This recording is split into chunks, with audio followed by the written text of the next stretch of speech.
You might like this one. I do like this one. I contributed this one. Oh, yeah? Yeah. Okay. Yeah, hey, man.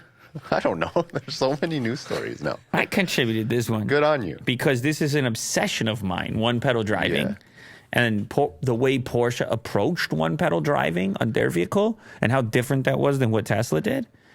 One-pedal driving allows EV drivers to decelerate without touching the brake pedal while ramping up regeneration to recover energy, but Porsche thinks there's a better way. The Taycan makes greater use of coasting, only using regenerative braking when the pedal is actually pressed. Well, I mentioned this a long, long time ago.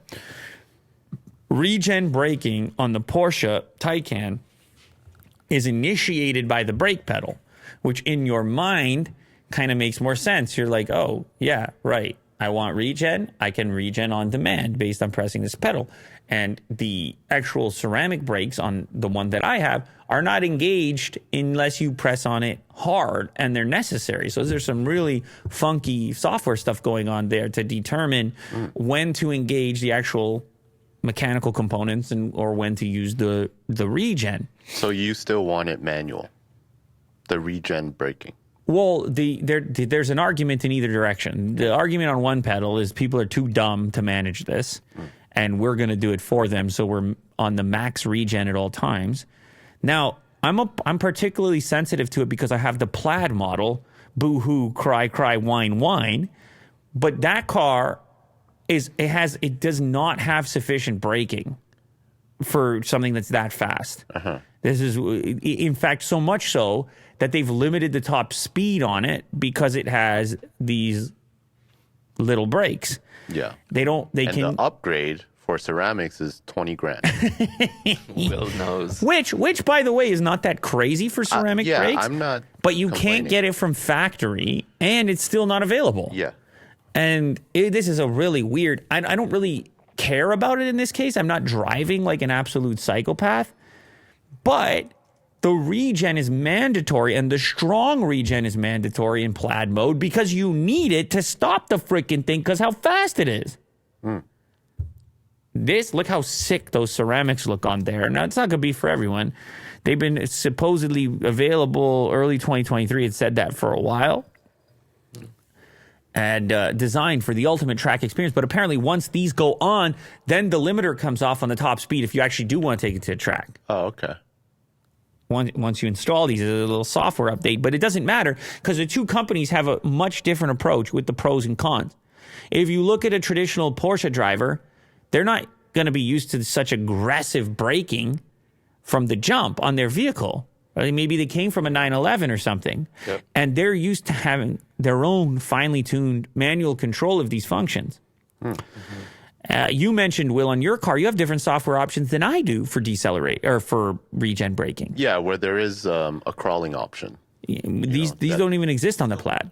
But anyway, now there's a new option where it auto brakes. So even if yes, cold weather, yes, I have this option. You can enable it, which acts like one pedal driving, but still using the brakes. The real brakes. Yeah. Exactly. If you've gotten used to it. Anyway, Porsche disagrees. They're like, hey, we're German. You want to drive your car. You need more control. You want to feel your car. And I would argue that there is a little bit more feel to it when I compare the Taycan to the Tesla. That's it. I mean, it doesn't have the same autonomous driving situation. It's lacking a giant monitor to watch Netflix. Yeah, no, cool. I'm driving the Tesla. Yeah. But you hop in a Taycan and you're kind of like, They've been doing it. You kind of go like this. You kind of go.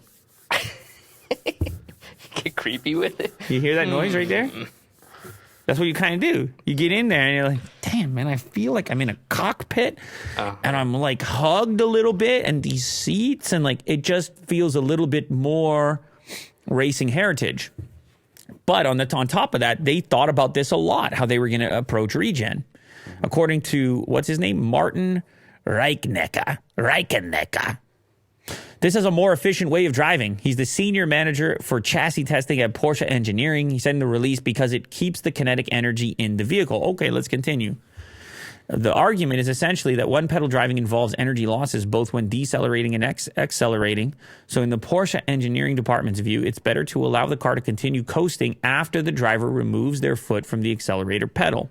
and add regenerative braking only when it's actually time to decelerate. So you actually roll in the Porsche. Even with regen turned to its max, you roll. You have a roll setting, which is more like a traditional car. This restates what Porsche said before ahead of the Taycan's launch. Members of its development team told Green Car Reports that the car doesn't have one-pedal driving for both efficiency and drivability reasons, then noting that the driving characteristics are more closely paralleled those of Porsche's internal combustion engines. The Taycan is still capable of regenerative braking in 90% of driving situations. The release noted Porsche's engineers also view it as valuable for other things, including avoiding the need for larger friction brake components to compensate for the added weight of the battery pack. Even a more limited use of regenerative braking still means less use of the friction brakes, an important consideration in light of potential European regulations on particulate emissions from brakes, Porsche noted. Anyway, look, they're going to say, similar to Tesla, that you need the regen, and the regen is what you want. It's a mixed sort of system. It just feels a lot different to drive. Some people are going to like one or the other. I'm in the very unique circumstance or situation of having tested them head to head, and they do feel way different. Yeah. You can adjust your mind to either one.